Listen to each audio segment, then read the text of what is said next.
আসসালামু আলাইকুম, কেমন আছেন সবাই? আশা করি আপনারা সবাই ভালো আছেন। আমিও ভালো আছি আলহামদুলিল্লাহ। সবাইকে জানাই ঈদ মোবারক। এখন বাজে সকাল 10:30। মাত্রই ঘুম থেকে উঠলাম, ভয়েস দেখে বুঝতে পারছেন। আজকের ওয়েদারটা এত সুন্দর, দেখেন গরু কাটাকাটি অলরেডি হচ্ছে।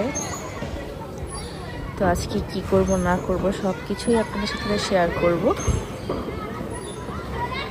তো এখন তো মাত্র ঘুম থেকে উঠলাম, চলেন দেখি এখন কি করা যায়।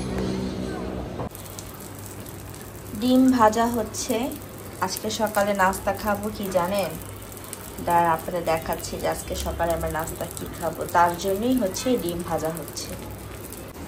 এই যে দেখেন পান্তা ভাত, আমরা সবাই মিলে সকালবেলা এখন পান্তা ভাত খাবো। আবার কেউ বলবে না ঈদের মধ্যে আবার কেউ পান্তা ভাত খায় নাকি, কারণ কালকে রাত্রে যখন ভাত রান্না করেছিলাম মেহেদি লাগাতে লাগাতে ভাত জাউ হয়ে গিয়েছে। তাই চিন্তা করলাম সকাল সকাল পান্তা ভাত খাই, ওয়েদারটাও সুন্দর, তার জন্য ডিম ভাজা হচ্ছে। এখানে আম্মু ডেজার্টের জন্য সামাই রান্না করেছে, একদম নারিকেল দেওয়া, বাদাম দিয়ে ঝরঝরা সেমাই। এখানে আমার বোন সারা রাত ভরে ফালুদা বানিয়েছে, খেতে কত মজা হবে তাই না? দেখেই তো লোভ লাগছে। সারা রাত ভরে ফালুদা বানিয়েছে। এই যে আমাদের সকালের নাস্তা, এখন আমরা সবাই মিলে এই খাবার খাবো। আপনারা ঈদের সকালে কি কি খেলেন জানাবেন, সারাদিন আপনারা কি বা করবেন। আপনারা ঈদের সকালে কি কি খেলেন নাস্তা কমেন্ট করে জানাবেন। একটু পান্তা ভাতের সাথে হালকা একটু শুকনো মরিচ ডলে নিলাম আর লবণ দিয়ে নিলাম। আমি একদম ছোটোবেলায় খেয়েছিলাম রমনা পার্কে পহেলা বৈশাখে, তারপর হচ্ছে এই নিয়ে আমার সেকেন্ড টাইম পান্তা ভাত। আর এর আগে টুকটাক আমার নানির সাথে খেতাম, তেমন মনে নেই পান্তা ভাতের টেস্ট অ্যাকচুয়ালি কেমন। আমি আর আমার বোন বলতে গেলে এই প্রথমে ভালো করে পান্তা ভাত খাচ্ছি। এই দেখেন অনেক বাসায় কুরবানি হয়ে গিয়েছে, আমাদেরটা এখনো হয়নি, চামড়া নিতে এসেছে।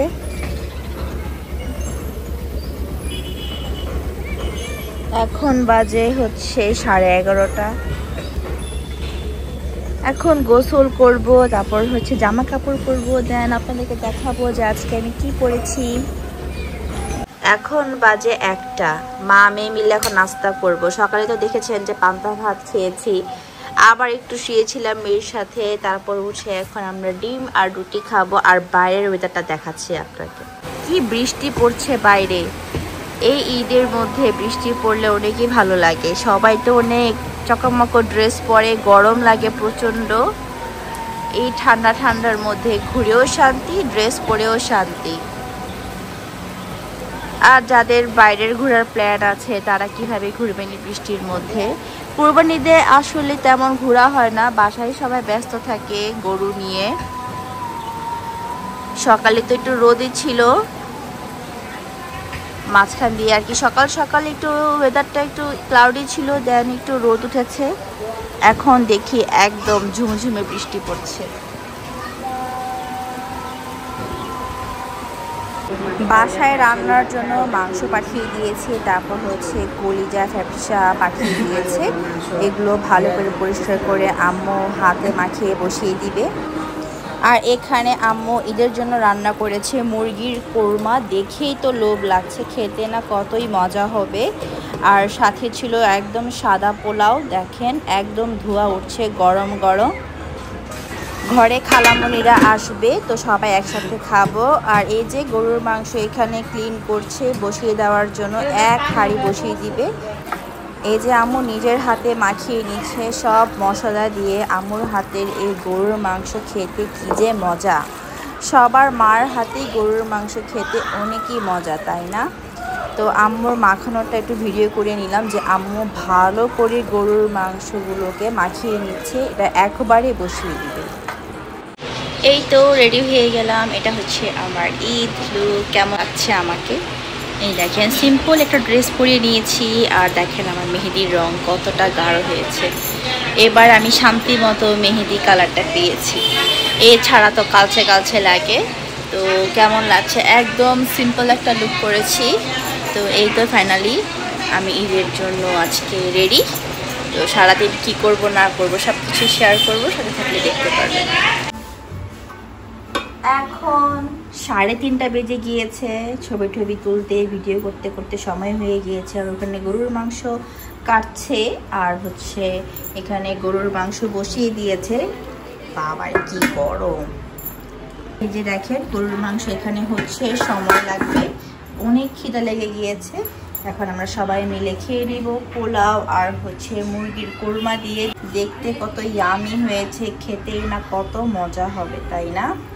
আপনারা ঈদের দিন দুপুরে কি কি খেয়েছেন আমাকে কমেন্ট করে জানাবেন। এখন ঘরে সবার জন্য বাড়বো, দেন সবাই একসাথে খাবো। এই তো এখন দুপুরের খাওয়া দাওয়া শেষ করে এখন আমরা ফালুদা খাবো। দেখেন কত টেস্টি। লাঞ্চ করার পর যদি ডেজার্ট না হয় তাহলে কি আর হয় বলেন? একদম পারফেক্ট একটা ফালুদা। কার কার পছন্দ? এই তো এখন দুপুরে খাওয়া দাওয়া শেষ করলাম, তারপর হচ্ছে আমার ছোট বোন ফালুদা বানিয়েছিল, অনেকই মজা হয়েছিল, সেই ফালুদা খেলাম। এখন একটু রেস্ট নিচ্ছি, খাওয়া দাওয়া করে টায়ার্ড হয়ে গিয়েছি। বাইরে এখন অনেক রোদ, জাস্ট আপনাদের দেখাচ্ছি। এই দেখেন কত রোদ বাইরে। ভেবেছিলাম বৃষ্টি পড়েছে একটু ঠান্ডা ঠান্ডা লাগবে, কিন্তু না, অনেক রোদ বাইরে। একটু রোদ কমলে তারপর হচ্ছে আমরা বোনরা মিলে একটু ছবি তুলবো, ভিডিও করব, তারপর কি করি পাখিগুলো আপনাদের সাথে শেয়ার করব। তারপর একটু ছবি তুলবো, একটু ভিডিও করব, তারপর আপনাদের সাথে শেয়ার করব। তো কি করলাম না করলাম সব কিছু দেখতে পারবে। কি ধুইতেছো এগুলা? কি এগুলা? নারী ভুড়ি। এখানে গরুর মাংস রান্না হয়ে গিয়েছে, আর বট পরিষ্কার করার জন্য গরম পানি করা হয়েছে। কলিজাগুলাও সিদ্ধ হয়ে গিয়েছে, এখন পরিষ্কার করে ফ্রিজে রেখে দিবে একবারে। মেয়ে আমার বাইরে যাওয়ার জন্য মাথা নষ্ট করে ফেলেছে। বলেছিলাম একটু পর যাব যখন রোদটা কমবে, কিন্তু সে কোনো মতেই মানছে না, সে বের হবেই। তো মেয়েকে নিয়ে একটু পার্কে বের হলাম। দেখেন আমার মেয়ে কি কি করছে। Thank you, thank you so much. Okay, একটু বিকেলবেলা হাঁটাহাঁটি করতে বের হলাম।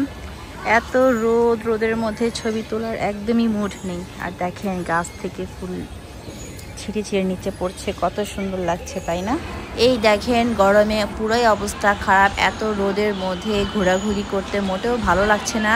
কি করব, মেয়ে খেলার জন্য মাথা নষ্ট করে ফেলেছে, তাই মেয়ের সাথে একটু বের হলাম, আর একটু ভিডিও করে নিলাম। দেখেন অনেকেই এইখানে এসে ছবি তুলছে, ভিডিও করছে। এখানে অনেক বাচ্চারা এসেছে খেলাধুলা করতে। করো, স্লাইড করো।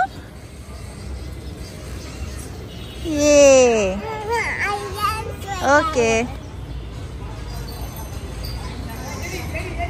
বাসায় এসে দেখি ভুঁড়ি নিয়ে সবাই ব্যস্ত, ভুঁড়ি পরিষ্কার করছে। দেখেন এই ভুঁড়ির গন্ধে তো টিকতেই পারে না। একবার দেখেন রান্না যখন করে তখন খাওয়ার জন্য কাড়াকাড়ি লাগে। তো এই ভুঁড়ি কার কার পছন্দ? আমার তো অনেকই পছন্দ। এখন হচ্ছে সন্ধ্যা 7টা বাজে। এখন খাবো শ্যামাই, ঝরঝরা শ্যামাই। আম্মুর হাতের এই নারকেল শ্যামাই এত মজা। এখন আমরা সবাই মিলে এই ঝরঝরা শ্যামাইটা খাবো। রাতের জন্য আমার ছোট বোন এই কলিজা ফ্যাপসা রান্না করবে। এখানে কি খালি কলিজা নাকি ফ্যাপসাও? আচ্ছা, দুটোটাই মিক্স, অল্প করে রান্না করবে রাত্রের জন্য। এই যে রান্না বাড়া হচ্ছে। সারাদিন পোলাও মাংস খেয়ে, ডেজার্ট খেয়ে, চা না খেলে তো হয়ই না। ঈদের দিন হয়েছে তো কি হয়েছে, চা ছাড়া তো চলেই না। তো বাসার সবার জন্য চা বানিয়ে ফেললাম। আর এখানে আমার বোন কলিজার জন্য সব কিছু দিয়ে দিচ্ছে। রান্না শেষে দেখাবো যে আমার বোনের কলিজা রান্না কেমন হয়েছে। সরি, আমার বোনের কলিজা না, গরুর কলিজা রান্না কেমন হয়েছে। আল্লাহ। এই দেখেন গরুর কলিজা রান্না অলমোস্ট হয়ে গিয়েছে, আর বেশি সময় বাকি নেই। স্মেলটা শুনে তো খেতে এখনই মন চাচ্ছে। স্মেল এত সুন্দর আসছে যে মনে হচ্ছে এখনই খেয়ে ফেলে হাঁড়ি থেকে উঠিয়ে। আম্মু কুরবানির দিন সাথে সাথেই অল্প করে হলেও কলিজা রান্না করে, কারণ টেস্টটা অনেকই ভালো আসে। এই তো চা নিয়ে এসে পড়েছি। সারাদিন তো যেমন তেমন কেটেছে, চা না খেলে তো দিন আমাদের ভালোই যাবে না। দিন শেষে সবাই চা খেয়েছে, এটাই আমাদের শান্তি। আর তা হচ্ছে দুধ চা। দুধ চা ছাড়া তো চলেই না। তো আজকে এখানেই ব্লগটা শেষ করছি। যদি আমার এই ব্লগ ভালো লেগে থাকে লাইক কমেন্ট শেয়ার করতে ভুলবেন না। আর ভিডিও শেষে অবশ্যই সাবস্ক্রাইব করে দিবেন। ভালো থাকবেন, সুস্থ থাকবেন। আল্লাহ হাফেজ সবাইকে।